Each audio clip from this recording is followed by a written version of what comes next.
मी मुकेश शिंदे आज पुन्हा एकदा आपल्या BMS न्यूज चॅनलमध्ये मी आपल्या सर्व प्रेक्षकांचं मनपूर्वक स्वागत करतो। मित्रांनो, आपल्या सर्वांना ठाऊक आहे आपल्या चॅनलची टॅगलाईन उघडा डोळे आणि वापरा डोके। मित्रांनो, महानगरपालिकेच्या निवडणुका संपल्या, निकाल लागले आणि सर्वत्र एका गोष्टीची चर्चा होते। हो, बरोबर ओळखलं तुम्ही, एन्व्हलप, ब्राऊन कलरचा एन्व्हलप। कचरपट्टीमध्ये आपण बघितलं तर सर्वत्र हे ब्राऊन कलरचे जे एन्व्हलप आहेत त्याचा ढीग आपल्याला पाहायला मिळतो। हे ब्राऊन कलरचे एन्व्हलप एवढ्या मोठ्या प्रमाणात कुठे कसे वापरले जातात हे का आता मी तुम्हाला वेगळं सांगायला नको। मित्रांनो, अनेक ठिकाणी आपण दूरचित्रवाणीवर बघितलं, बातम्यांमधनं बघितलं की कशा पद्धतीनं ह्या एन्व्हलपमधनं घरोघरी पैशाचं वाटप होत होतं। काही ठिकाणी हे जे पैशाचं वाटप हे पकडलं गेलं आणि मोठ्या प्रमाणामध्ये पैसे ह्या ठिकाणी जे निवडणूक भरारी पथक आहे, पोलीस यंत्रणा आहे, त्यांनी हे पैसे पकडले आणि ज्यांच्याकडे हे पैसे होते, जे मतदारांना घरोघरी जाऊन हे पैसे वाटत होते, त्यांच्यावर काय कारवाई होते का होत नाही हे न समजण्यापलीकडचं आहे। निवडणुका संपल्यानंतर कोणी साधी त्याची चौकशी करत नाही। असो मित्रांनो, जणू काही निवडणुकीमध्ये पैसे घेतलेच पाहिजेत, कोणी पैसे का घेत नाही। निवडणुका संपल्या का मग एक चर्चा होते, चौकात चर्चा होते, चहाच्या हॉटेलवर चर्चा होते, गावच्या खेड्यापाड्यामध्ये बांधावर चर्चा होते, कुठेही। भारतीय जे आपले प्रेक्षक आहेत यांना चर्चा करायला खूप आवडतं, मग ती निगेटिव्ह असू पॉझिटिव्ह असू, चर्चा ह्या सगळ्यांना आवडतात कारण त्या फुकट असतात। आणि हे चर्चा काय, तर तुम्हाला निवडणुकीमध्ये किती पैसे मिळाले, तुम्ही किती पैसे घेतले, अमुक तमुकला किती पैसे मिळाले, अमुक तमुक उमेदवारांनी माघारी घेण्यासाठी किती पैसे घेतले, असं हे जे निवडणुकीचं अर्थकारण आहे त्याच्यावर भरमस्त चर्चा ह्या हॉटेलमध्ये रंगतात। मिसळ आणि हुसळ खाताना, भेळ आणि चाय पिताना, अशा खमंग ह्या राजकीय अर्थकारणाच्या चर्चा आपण सर्वत्र मोठ्या प्रमाणामध्ये ऐकत असाल। एखादा जर म्हटला मी पैसे घेत नाही, मी माझं मत विकत नाही, तर सर्व मिळून त्याला वेडा ठरवतात, त्याच्यावर हसतात, त्याला बावळट ठरवतात आणि म्हणतात हा वेडा आहे, तुला पैसे मिळाले नाहीत। आणि जर त्याला पैसे मिळाले नाही तर बाजूचे सोडा, घरातले सुद्धा त्याला नावं ठेवतात, तुम्हाला अक्कल नाही, तुम्हाला पैसे मिळवता येत नाही, तुमची काही व्हॅल्यू नाही, तुम्हाला पैसे कोण देत नाही, अशा पद्धतीची टिहाळणी ही घरातले आणि कुटुंबातली लोकसुद्धा करतात। मित्रांनो, सर्वत्र बोललं जातं, निवडणुकीच्या अर्थकारणावर बोललं जातं, निवडणुकीचे लाभ, प्रलोभन, आमिष सर्व बोललं जातं, परंतु ते बोलणारे सुद्धा लाभार्थी असतात। आणि मग निवडणुकीचं हे अर्थकारण समाजानं, मतदारानं, लोकांनी, नागरिकांनी सर्वांनी मान्य केलं आहे, संमती दिलेली आहे, मूक संमती दिलेली आहे। लोकशाहीमध्ये आपलं मत विकण्यासाठी जो महामानव परमपूज्य घटनेचे शिल्पकार डॉक्टर बाबासाहेब आंबेडकरांनी जो हक्क आणि अधिकार दिला, तो अधिकार 2-5 हजारामध्ये आपण विकतो आणि मग बोलायचं प्रचंड महागाई झाली, शासन बरोबर नाही,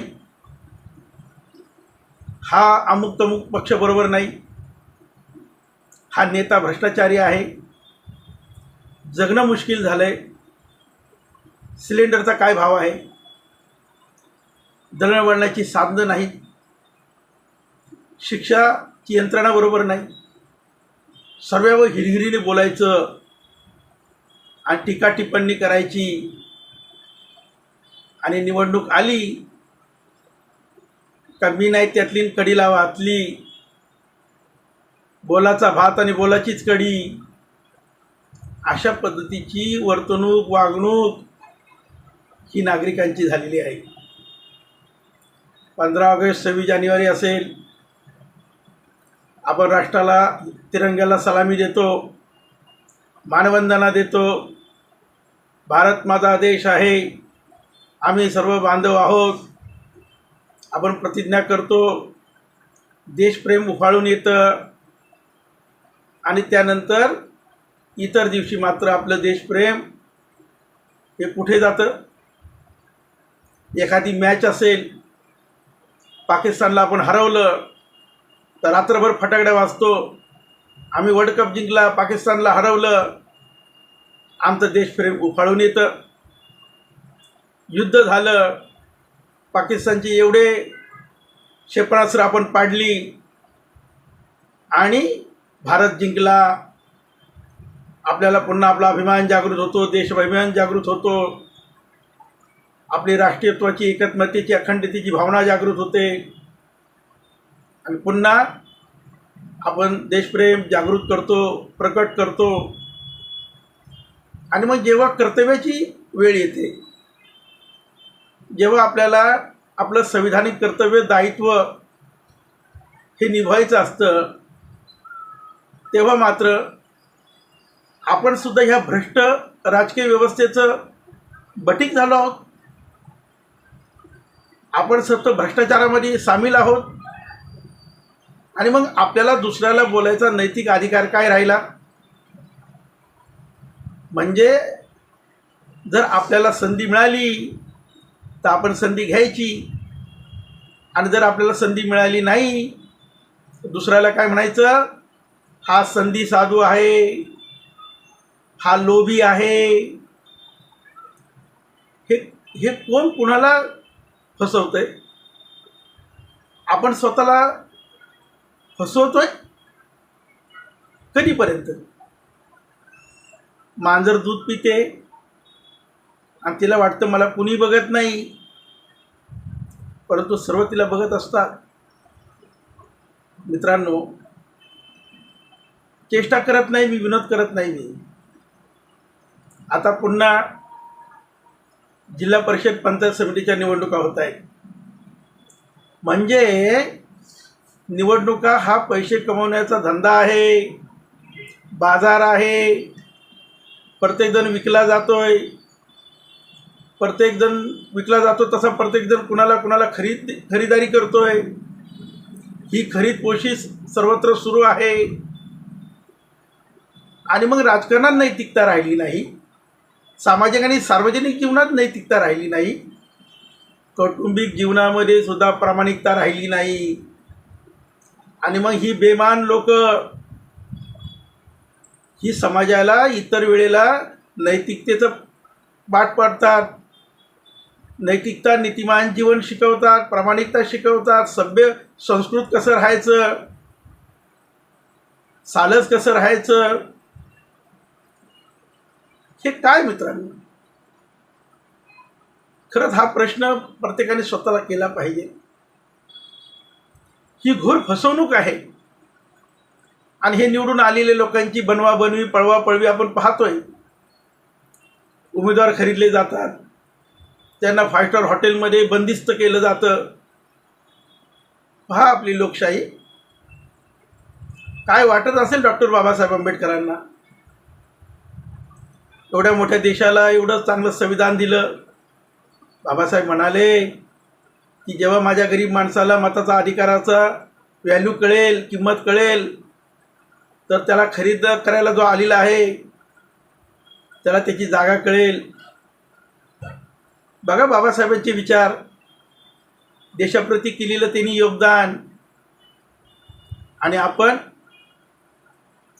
उदरनिर्वाहाचं साधन म्हणून राजकारणाकडे पाहिलं जातं. व्यवस्था परिवर्तनाचं ते साधन होतं. ती प्रक्रिया होती. क्रांती आणि बंड झाले ह्या देशामध्ये. इतिहास आठवा. हे देशामध्ये बंड पुकारलं जात होतं.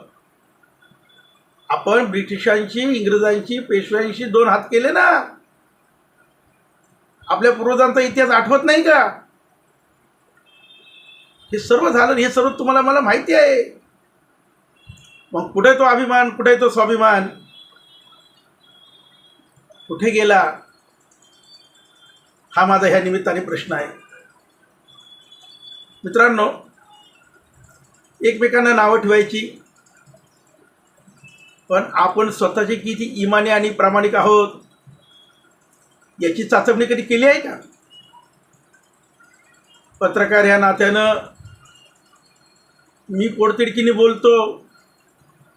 समाज जागृती व्हावी, समाज प्रबोधन व्हावं, विचाराचं परिवर्तन व्हावं, ही माझी त्यामागची भूमिका आहे. परंतु मी पण असं बोलत असल्यामुळं मलाही वेडं ठरवत असतील. हीच पद्धत सर्वश्रुत झालेली आहे. राजकारणाचं व्यापारीकरण, बाजारीकरण याचा आपल्याला पाठिंबा आहे. अशीच बाब आता सर्वश्रुत होत आहे. म्हणून मित्रांनो, रंगीबेरंगी झेंडे,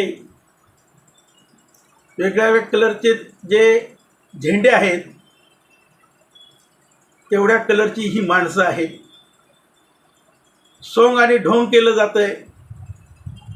जात, धर्म, पंथ यामध्ये विभागणी केली जाते. कुठल्या समाजाची किती मतं आहेत यावर त्याचं मूल्यांकन केलं जातं आहे. सबका विकास सबका साथ. कुणाचा विकास? हा ठराविक लोकांचा विकास. उद्योगपती, भांडवलदार ही लोक देश चालवत आहेत. ही लोक शासन प्रशासनमध्ये येत आहेत. सगळे श्रीमंत लोक निवडून येतात. त्यांचे फॉर्म बाद होत नाहीत. ते बिनविरोध निवडून येतात. सगळे गरीब पडतात. त्यांना मतं मिळत नाहीत. ते हारतात. आणि मग सगळेजण एकत्रितपणे म्हणतात लोकशाहीचा विजय झाला. हा लोकशाहीचा विजय झाला का पैशाचा विजय झाला?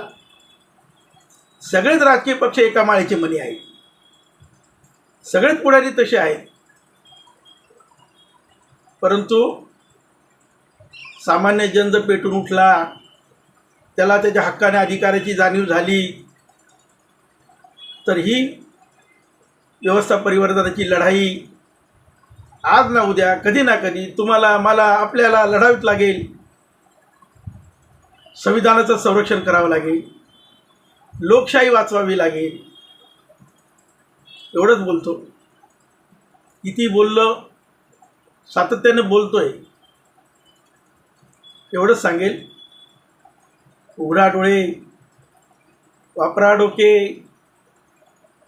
मित्रांनो, माझ्या बोलण्यातला मर्मर्थ आपल्याला कळत असेल, माझ्या भावना तुमच्यापर्यंत पोहोचत असतील, तर माझ्या चॅनलला सबस्क्राईब करून शेअर करा.